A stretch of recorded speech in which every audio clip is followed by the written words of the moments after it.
Thiko ithathatũ rĩu kuma rĩrĩa mutu wanyihirio thogora, nduka imwe no cirathie na mbere na kwendia mutu na thogora wa iguru.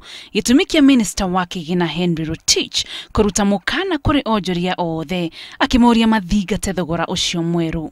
Mũkana wa Rotich wathĩkĩire tũcunjĩ twa 2 na 3 twa watho wa thogora wa indo.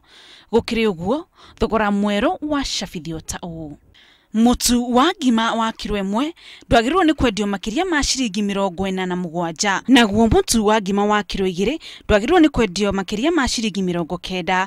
Mutu wa ngima wa kilo 10 ndwagĩrĩirwo nĩ kwendio makĩria ma ciringi 440. Ũyũ nĩguo thogora wa igũrũ biũ ũrĩa mutu ũrĩa wandĩkĩtwo Government of Kenya wagĩrĩirwo nĩ kwendio naguo. Ũrĩa wanyitĩkana akĩwendia makĩria ma ũguo nĩ ekwoerwo makinya ma kĩwatho. Mũkana ũyũ wa thogora ũbatiĩ kũrũmĩrĩrwo nginya tarĩki 30 mweri wa 9. Ngĩribotera Inooro hwaĩ-inĩ, njĩtagwo Mũthoni wa Mũkiri.